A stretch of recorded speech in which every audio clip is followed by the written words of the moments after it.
Hello and welcome back to the Lily English Cafe. I'm so happy you're here with us today.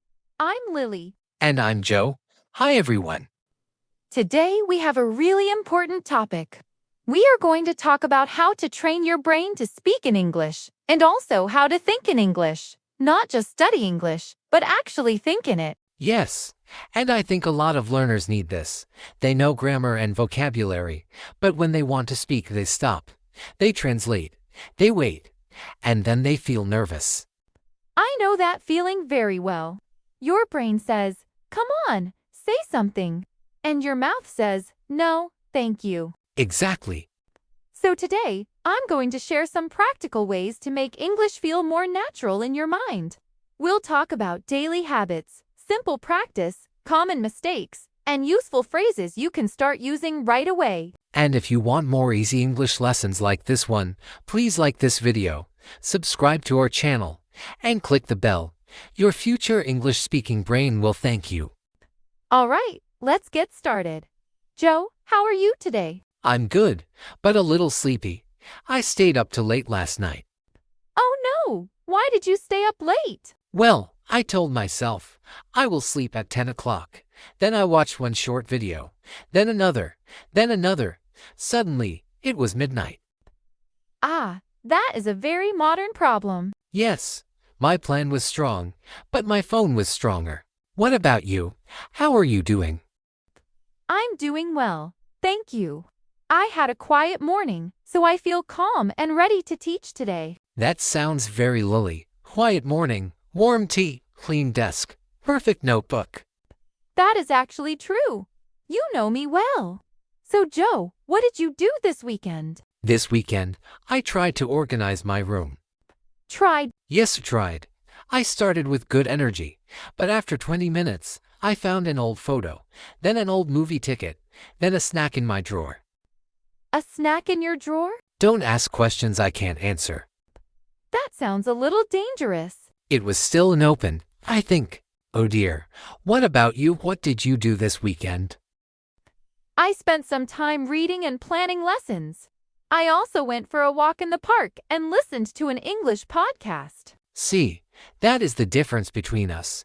You listen to a podcast and get new ideas for teaching. I find old snacks.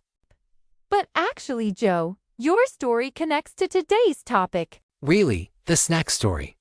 Not the snack part, the part about habits. Small habits shape our daily life. Oh, and speaking English is also a habit, right?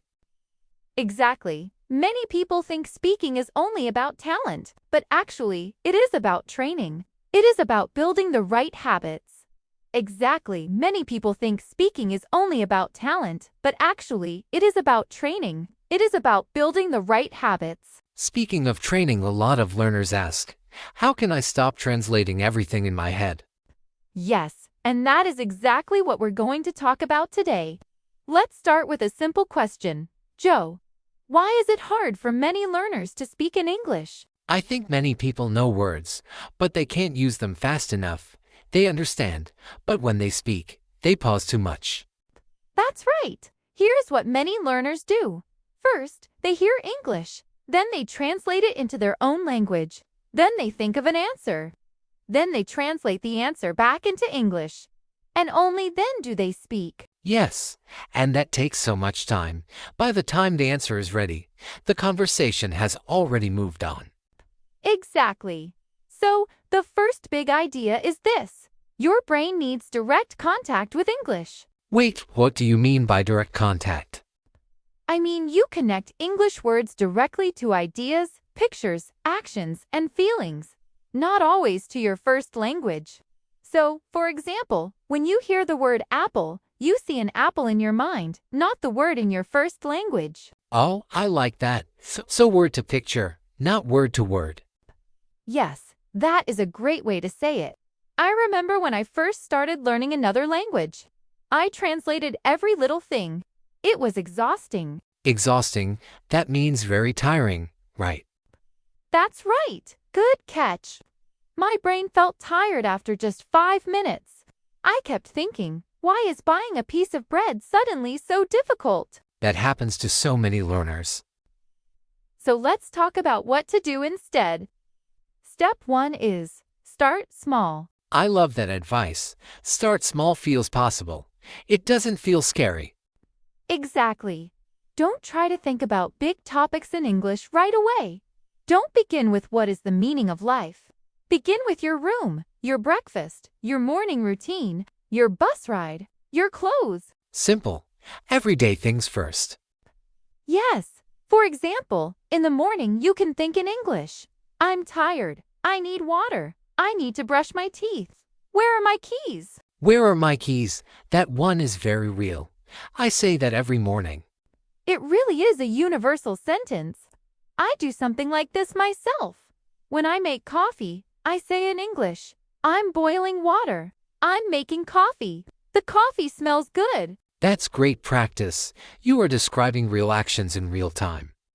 And that brings me to a very important point. When you forget a word, don't stop. Use easier words instead. Can you give an example? Of course. If you forget the word kettle, you can say, the machine for hot water or the thing I use to boil water. You don't need the perfect word. You just need to communicate your idea. So, I don't need to be perfect. I just need to be clear. Exactly. Speaking is communication, not a test. Native speakers also pause, change words, and make small mistakes. Everyone does. That's really helpful to hear. Okay, so step 1 is start small. What is step 2? I'm ready. What is it? Step 2 is build a daily thinking habit.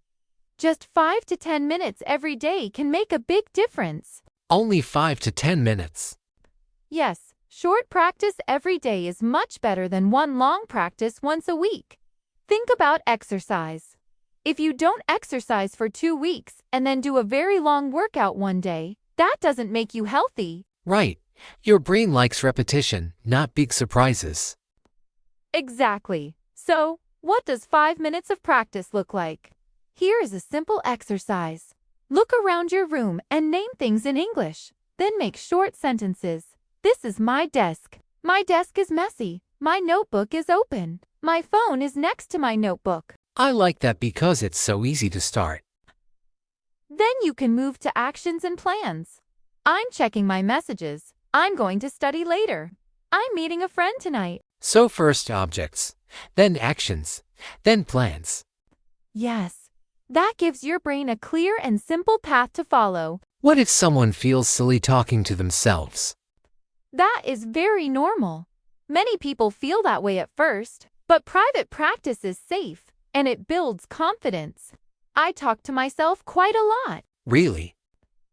Yes, mostly when I'm planning lessons or reviewing what I want to teach. It helps me organize my thoughts. And honestly, many teachers do this. That makes me feel better. I also talk to myself, mostly about food. Joe, do you need another cookie? Joe, probably not. Joe, maybe. That is very accurate. Another useful method is to describe your day like a little story. This helps your brain connect time and language. Can you give an example? Sure, I wake up at 7. I wash my face. I make breakfast. I go to work at 8:30. At lunch, I eat rice and vegetables. In the evening, I watch a video and read for 20 minutes. I like that because it uses everyday language of the kind we repeat all the time in real life. Exactly. Repetition makes language stronger. And as you get more comfortable, you can make your sentences longer. Not just I go to work, but I usually go to work by bus because it's cheap and easy. So the sentence grows a little bit at a time. Right? And that helps you speak more naturally without feeling lost. Now, let's talk about something very common, the fear of making mistakes. Yes. Many learners think, if I make a mistake, people will laugh at me. I understand that fear completely. But mistakes are a normal part of learning. In fact, I once said I'm boring when I wanted to say I'm bored. Oh no, that's a classic mistake. And the person looked at me and said, "No, you're not."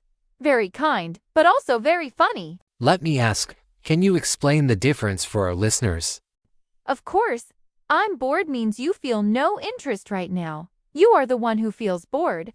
I'm boring means other people feel no interest because of you. You are the one who is boring to others. Yes, and that's a big difference. It is so. When you notice a mistake and correct it, your brain actually learns more deeply. Because there's a little emotion there, surprise, maybe a little embarrassment. And emotion helps memory. So mistakes are not the enemy.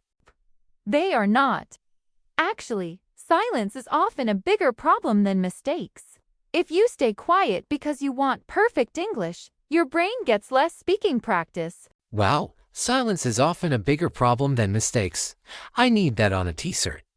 So say something simple, even if it's not perfect. Say more. Fear less. Now, let's talk about a method that many people ask about, shadowing. What is shadowing? Great question. Shadowing means you listen to short English audio and repeat it right after the speaker. You follow along closely, like a shadow follows a person. You don't just learn words, you learn the sounds, the stress, and the rhythm of natural English. I tried this with some short podcast clips. At first, I was terrible. Too fast, then too slow, then I missed words. That's completely normal. At first, your mouth is not ready, but slowly it becomes more flexible. Flexible mouth. That sounds strange, but I understand what you mean. Another method I love is to ask yourself simple questions in English and answer them. For example, what am I doing now? What do I need today? What do I want to eat tonight?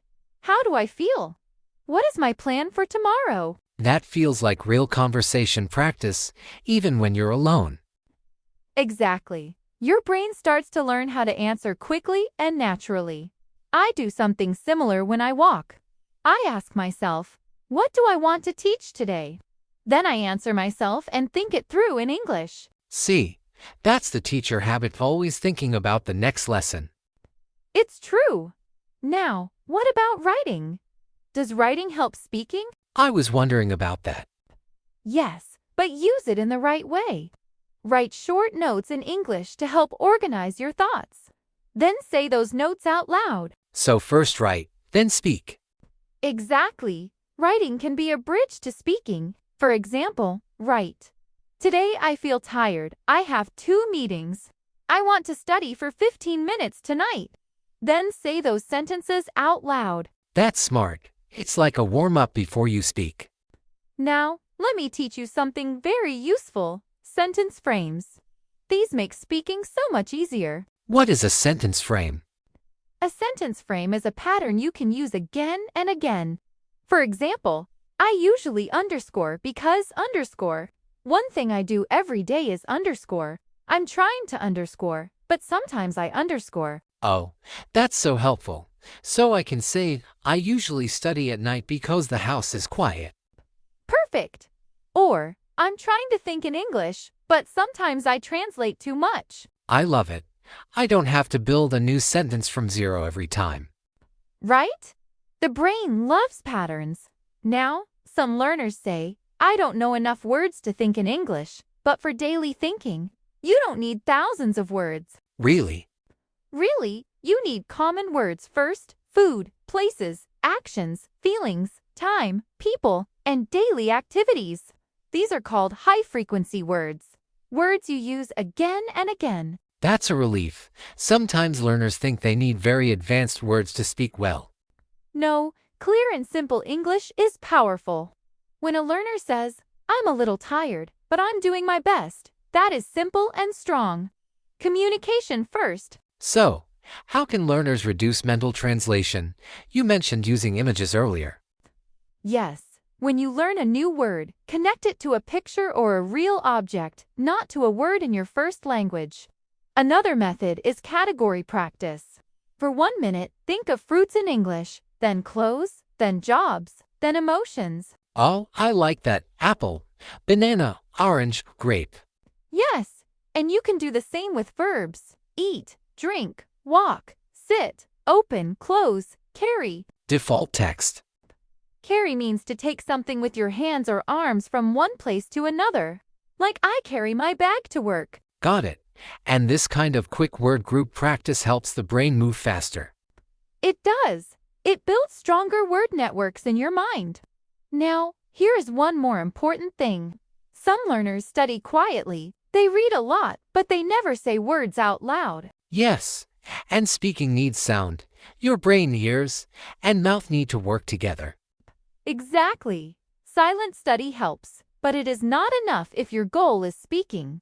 So read short texts out loud for 5 minutes a day. Listen to your own voice. Notice where you stop or slow down. Joe, I think this video is getting a little long, so let's stop here for today. In the next video, we'll continue from this point and learn more together. Thank you so much for learning with us today. If this lesson helped you, please give it a thumbs up, subscribe, and click the bell so you don't miss our next lesson. Goodbye, everyone.